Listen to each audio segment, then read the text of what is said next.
के नौजवानों, आइए बढ़ते हैं फिर आगे की तरफ। क्वेश्चन नंबर 35 तक मैंने कल करा दिए थे, क्वेश्चन नंबर 36 से स्टार्ट करते हैं। इस सीरीज को हम कंटिन्यूस रखेंगे जब तक आपका पेपर नहीं होता है, ठीक है। प्रकाश संश्लेषण की क्रिया में निकलने वाली गैस कौन सी है? मतलब फोटोसिंथेसिस जब आपकी प्रोसेस होती है तो उसमें कौन सी गैस निकलती है प्रकाश संश्लेषण में? मतलब पौधे जब क्रिया को करते हैं तो उसमें कौन सी गैस निकलती है? तो बहुत से बच्चे इसमें आंसर लगाते हैं CO2, क्योंकि ज़्यादातर गैस निकलने वाली CO2 है। तो यह आंसर नहीं होगा। पौधे हमेशा ऑक्सीजन छोड़ते हैं। क्या आंसर सही होगा? ऑक्सीजन। पौधे हमेशा ऑक्सीजन छोड़ते हैं, ना कि कार्बन डाइऑक्साइड।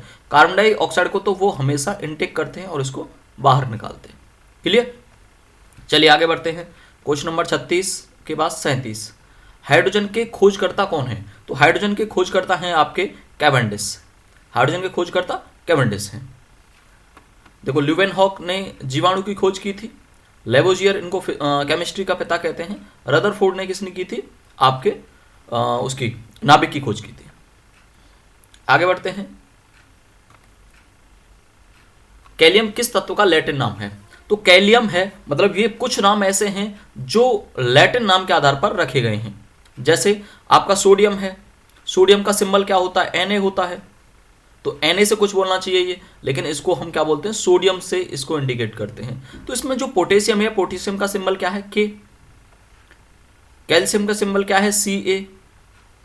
कार्बन का C है। तो जैसे हम कार्बन को C से देख रहे हैं तो कार्बन के साथ साथ ये इसको मैच करता है इसका प्रोनाउंसिएशन, लेकिन पोटेशियम का प्रोनाउंसिएशन K से सीधा सीधा नहीं करता है। तो ये कुछ नाम ऐसे हैं जिसका मैं आपको PDF में दे दूंगा। आप मेरा चैनल आपको इस ज्वाइन कर सकते हैं टेलीग्राम से। टेलीग्राम पर मेरा चैनल किंगो एजुकेशन क्लास के नाम से आप सर्च कर सकते हैं, किंगो एजुकेशन क्लासेज आपको मिल जाएगा। तो वहाँ बहुत नोट्स मैंने आर्मी के लिए स्पेशल डाल रखे हैं, कुछ भी चलती रहती है वहाँ पर। तो कैलियम जो है वो पोटेशियम का एक लैटिन नाम है, क्योंकि के से ये स्टार्ट हो रहा है, ठीक है। आगे बढ़ते हैं।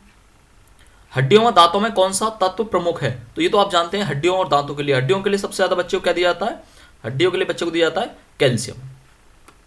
आगे, मैलिक अम्ल पाया जाता है। तो मैलिक अम्ल किस में पाया जाता है? टमाटर में ऑक्जेलिक अम्ल, और ये आपका मैलिक अम्ल पाया जाता है सेब में, आलू में नहीं पाया जाता।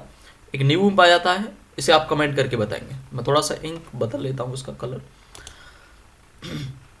चलो इसको कर लेते हैं। देखिए आगे क्वेश्चन नंबर अगला, ये तो भी मैंने कुछ देर पहले आपको बताया था कि नाभिक की खोज किसने की थी? तो नाभिक की खोज की थी आपके रदरफोर्ड ने। किसने? रदरफोर्ड ने। बढ़ते हैं आगे। दूध में पाई जाने वाली शर्करा कौन सी है? तो शर्करा है वो कौन सी है? दूध में पाई जाने वाली, दूध से संबंधित, तुम आप जानते हो कि दूध से संबंधित क्या है? लैक्टोज। लैक्टोज शर्करा उसके अंदर पाई जाती है। आगे है, रक्तचाप किस यंत्र द्वारा मापा जाता है? तो यह आपका जो रक्तचाप है वो मापा जाता है स्फिग्नोमीटर से। किससे? स्फिग्नोमीटर से।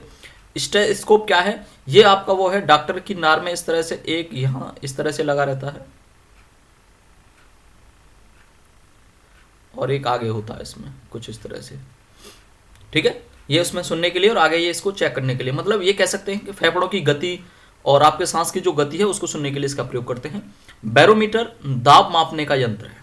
ओके, तो इसका राइट आंसर क्या होगा? इसका राइट आंसर होगा बी। आगे क्वेश्चन नंबर 44, स्तनधारी जीव के शरीर में यूरिया कहाँ बनता है? तो जो स्तनधारी जीव हैं उनके शरीर में यूरिया का निर्माण, आपको लगेगा किडनी, लेकिन किडनी इसका आंसर नहीं है। इसका आंसर हमेशा यकृत होगा। मानव शरीर में यूरिया कहाँ बनता है? यकृत में। यकृत बोलते हैं हम लिवर को। किसको? लिवर को। अगला क्वेश्चन, कौन सा कवक से होने वाली बीमारी है? तो कवक से आपके होने वाली बीमारी जानते हैं, दांत खाज, खुजली और गंजापन भी इसी के अंतर्गत आता है। गंजापन कवक से होने वाली बीमारी है, ठीक है।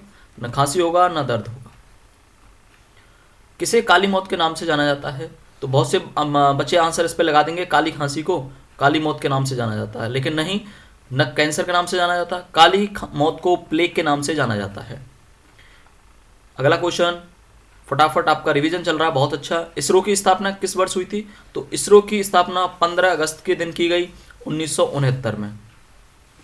अगला क्वेश्चन, इसरो का पूर्ण रूप क्या है? मतलब जो पूरा नाम है वो क्या है? तो इसरो का पूरा नाम आपका आई से इंडियन, एस से स्पेस, आर से रिसर्च ऑर्गेनाइजेशन, कौन सा आंसर मैच करता है? तो इंडियन स्पेस रिसर्च ऑर्गेनाइजेशन इसका संपूर्ण नाम है। आप देखकर याद ना रहे लेकिन आप टिक कर सकते हैं इसको, ऑप्शन आपको मिल देगा जैसे। तो इसमें ज़्यादातर क्या चीज़ में घुमाया हुआ है, इसमें स्कॉलर में, स्टेशन में, इस तरह से इसने घुमाया हुआ है। तो हम आप सिर्फ याद रखेंगे कि ये स्पेस के लिए, अंतरिक्ष के लिए काम में आने वाली हमारी एजेंसी है इसरो। तो इसरो के बारे में कुछ और पॉइंट लेते हैं। इसरो के पहले अध्यक्ष कौन थे? तो इसरो के पहले अध्यक्ष थे विक्रम साराभाई, डॉक्टर विक्रम साराभाई। इसरो का मुख्यालय कहाँ है? तो इसरो का जो मुख्यालय है वो आपका बंगलुरु में है। कहाँ है? बंगलुरु में। इसके बाद अगला क्वेश्चन, इसरो द्वारा प्रक्षेपित पहला उपग्रह कौन सा था? तो हम जानते हैं इंडिया के द्वारा पहला उपग्रह कौन सा प्रक्षेपित किया गया था, कौन सा भेजा गया था? तो वो था आर्यभट्ट। अगला, विक्रम साराभाई अंतरिक्ष केंद्र किस स्थान पर स्थित है? तो विक्रम साराभाई अंतरिक्ष केंद्र ये इसरो नहीं है, ये दूसरा है। तो ये कहां पर है? ये है तिरुवनंतपुरम में। कहां पर? तिरुवनंतपुरम में। डीआरडीओ का मुख्यालय कहां है? डीआरडीओ का, तो आप सोचिए, आप ये देखना कि आप कितने कितने क्वेश्चन आप कर पाए, इसमें कितने क्वेश्चन आप खुद से कर पाए और कितने आपको जरूरत पड़ी। तो डीआरडीओ का मुख्यालय आपका न्यू दिल्ली है, नई दिल्ली। बढ़ते हैं आगे। इसरो के वर्तमान अध्यक्ष कौन है? तो इसरो के वर्तमान अध्यक्ष आपके एस सोमनाथ हैं। क्या है? एस सोमनाथ। याद रखेंगे, बहुत इंपॉर्टेंट क्वेश्चन है। सोमनाथ। ओके, आगे। चंद्रयान फर्स्ट कब लॉन्च किया गया? तो चंद्रयान फर्स्ट हमने जब लॉन्च किया वो थी तारीख आपकी 22 अक्टूबर 2008। 22 अक्टूबर 2008 को हमने चंद्रयान फर्स्ट को लॉन्च किया था। भारत में आधुनिक अंतरिक्ष विज्ञान के जनक किसको कहते हैं? भारत में आधुनिक अंतरिक्ष विज्ञान के जनक, देखो अभी थोड़ी देर पहले मैंने ज़्यादातर क्वेश्चन किए हैं इसमें इसरो के नाम पर, या जो भी क्वेश्चन है उसमें मेन नाम जो निकल के आ रहा था आप देख रहे थे, आपको याद रहेगा विक्रम साराभाई। विक्रम साराभाई ही थे जिन्होंने भारत में अंतरिक्ष का एक नया दौर चलाया। फ्रेंच ओपन 2022 महिला एकल खिताब जो महिला ने खेला है वो किसने जीता है? वो जीता है ईगा ने। ईगा ने जीता है 2022 का। और फ्रेंच ओपन 2022 का ये आपके राफेल ने जीता है, तो राफेल नडाल ने जीता है। मैंने इसमें ऑप्शन रखना जरूरी नहीं समझा क्योंकि ये मुझे लगता है कि आर्मी के हिसाब से इतना लेटेस्ट देने के चांस कम है, फिर भी मैंने लिखा दिया है फ्रेंच ओपन 2022 पुरुष एकल खिताब राफेल नडाल ने जीता है। तो इसके बाद ओपेक क्या है? ओपेक सुना होगा तुमने, काफ़ी बार ये चर्चा में रहता है। ओपेक, ओपेक आपका क्या है? बताइए आंसर। ये आपका पेट्रोल निर्यातक देशों का संगठन है, जो पेट्रोल निर्यात करते हैं उन देशों का संगठन है। इसके अंदर करीब 14 देश आते हैं, इसमें 14 देश इसके अंतर्गत आते हैं और ये लगभग 40% पूरे विश्व का तेल उत्पादन करते हैं, 14 ही। ओके, निर्यातक का संगठन है ना कि उत्पादक का, ध्यान रखेंगे। 1930 में महात्मा गांधी ने दांडी यात्रा कहाँ से शुरू की? तो देखो ये दांडी से शुरू नहीं की, ये दांडी तक शुरू की थी, दांडी तक। तो इसको स्टार्ट किया था उन्होंने साबरमती, और साबरमती से उन्हें कहाँ जाना था? दांडी तक, इसलिए इसको बोलते हैं दांडी यात्रा। ओके, इसके बाद अगला क्वेश्चन है भारतीय संविधान में कुल मौलिक कर्तव्य कितने? तो देखो भारतीय संविधान में मौलिक कर्तव्य थे 10, लेकिन उसके बाद एक और ऐड कर दिया गया। अब कितने हैं? 11। भारतीय वायुसेना दिवस कब मनाया जाता है? तो भारतीय वायुसेना दिवस ये याद रखेंगे, वायुसेना का और अपनी थल सेना का हम दिवस याद रखेंगे। कौन सा है? 8 अक्टूबर। 15 जनवरी आप कमेंट करके बताएंगे। चंद्रगुप्त मौर्य के समय आया, चंद्रगुप्त मौर्य के समय, देखो ये क्वेश्चन बहुत आते हैं कि कौन किसके शासनकाल में भारत आया था। तो देखो फाइन आया था, या फैक्सियन आया था, मेगास्थनीज आया था, स्ट्रैबो आया था। तो देखो चंद्रगुप्त मौर्य के समय में मेगास्थनीज भारत आया था। ये सेल्यूकस का क्या था? दूत था। अभी आप कहोगे सेल्यूकस कौन था? सेल्यूकस को किसने हराया था? सेल्यूकस को हराया था चंद्रगुप्त मौर्य ने। तो इनमें फिर बाद में संधि हुई। सेल्यूकस ने अपनी बेटी का विवाह किसके साथ कराया? चंद्रगुप्त मौर्य के साथ। फिर सेल्यूकस ने एक अपना दूत भेजा मेगास्थनीज, जो भारत के बारे में जानकारी इकट्ठा करके ले गया। इसने एक पुस्तक भी लिखी है, इंडिका।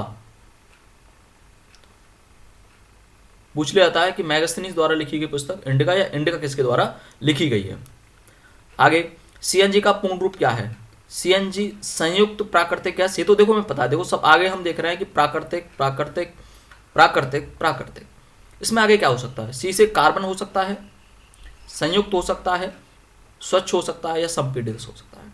तो इसका आंसर होगा संपीड़ित। कंप्रेस गैस होती है वो, कौन सी? Compressed gas, natural gas, CNG. इसका मुख्य घटक बता सकते हैं आप सीएनजी का? ये होता है भैया मीथेन। मीथेन याद रखेंगे, मैं कुछ एक्स्ट्रा क्वेश्चन आपको बता चल रहा हूँ। और क्या है इसका? CH4 इसका रासायनिक सिंबल है। दुधवा नेशनल पार्क कहाँ पर स्थित है? Dudhwa national park only UP. अगला क्वेश्चन, उत्तर प्रदेश में राज्यसभा की कितनी सीटें हैं? तो उत्तर प्रदेश में राज्यसभा की जो सीटें हैं वो हैं 31। राज्यसभा देखो दो, जो हमारे निम्न सदन और उच्च सदन है, तो उच्च सदन को राज्यसभा और निम्न सदन को हम लोकसभा बोलते हैं। लोकसभा, लोकसभा मतलब जो लोकसभा के लोग चुने जाते हैं, जैसे चुनाव होता है, जिन्हें हम सांसद बोलते हैं, लोकसभा सदस्यों को। तो वो कितने हैं? तो वो भी हम अभी देख लेते हैं। वो आपके 80 हैं। और राज्यसभा के जो होते हैं, राज्यसभा के आपके 31 सदस्य हैं। कहाँ? मैं स्पेशल बात कर रहा हूँ यूपी में, ना कि मैं पूरी इंडिया में बात कर रहा हूँ। ठीक है। उत्तर प्रदेश में, इसके बाद उत्तर प्रदेश में लोकसभा कितनी सीट है? मैंने अभी आंसर किया, कितनी बता देंगे आप? 80। BOD बायोलॉजिकल ऑक्सीजन डिमांड क्या होता है? मतलब बायोलॉजिकल ऑक्सीजन डिमांड क्या है? ये क्या काम करता है? ये जल के लिए काम करता है, जल प्रदूषण को मापने का काम करता है biological oxygen demand, BOD। Question पूछ लिया जा सकता है कि BOD किसके आधार पर काम करता है। ठीक है। मिनीमाता रोग होता है, तो मिनीमाता रोग कैसे होता है? ये सबसे पहले जापान में हुआ था। मिनीमाता रोग, मिनीमाता मतलब छोटी माता के नाम से जाने जाते हैं, ये जल में पारे के कारण होता है। जब जल में पारा घुल जाए तब होता है। तो आप कहेंगे जल पीता है आदमी, नहीं, मछली खा लेता है, और मछली उससे अगर प्रदूषित है तो फिर ये आदमी तक पहुंच जाएगा। ओके। इसके बाद है भोपाल में गैस त्रासदी का कारण क्या है? भोपाल में गैस त्रासदी का कारण क्या है? तो देखो ये बहुत ही ज़्यादा, मतलब मैं कह सकता हूँ वेरी वेरी इंपॉर्टेंट कुछ क्वेश्चन होते हैं ना, वो इस तरह का है। देखो ये एयरफोर्स में आ गया है, नेवी में ये पूछ लिया गया, थल सेना में पहले ये पूछ लिया गया है, तो ये काफ़ी बार पूछा गया क्वेश्चन है, बहुत ही इंपॉर्टेंट है। मिथाइल आइसोसाइनेट, इसका ऑप्शन सी, मिथाइल आइसोसाइनेट। कवक, यहाँ पे मैंने एक नोट करके लिखा है कि कवक में हरित लवक नहीं होता है, मतलब क्लोरोफिल उसके अंदर नहीं होता है, उसके अंदर कवक के अंदर प्रकाश संश्लेषण की क्रिया नहीं होती है। जैसे आपने कुकुरमुत्ता सा देखा होगा, इस तरह से जो उगाते हैं, जिन्हें हम छत्रीसी बोलते हैं, घूरे वगैरह पर उपज आते हैं। ठीक है। तो इसके बाद हम क्लास को 70 क्वेश्चन रखेंगे, 35 और 35 आज, तो काफ़ी क्वेश्चन है, आप याद करेंगे इनको। मैं दिन में अब एक बार सुबह और एक बार शाम को 2 बार वीडियो डालने की कोशिश करूंगा, ज़्यादा से ज़्यादा क्वेश्चन आपको, क्योंकि एक बार में ज़्यादा क्वेश्चन देने से आप याद नहीं कर पाएंगे। तो हम लगातार रखेंगे इसको, इस सीरीज को, जब तक पेपर होगा। और पेपर मुझे लगता है कि कम से कम 95% आपका पेपर मेरे दिए हुए नोट से ही फंस जाएगा। और बाकी आप किंगो एजुकेशन क्लासेस चैनल को सब्सक्राइब कर लेना, और वहाँ पर जो मेरा उसका टेलीग्राम चैनल है उसको ज्वाइन कर लेना, वहाँ पर बहुत आपको कंटेंट मिल जाएगा। धन्यवाद।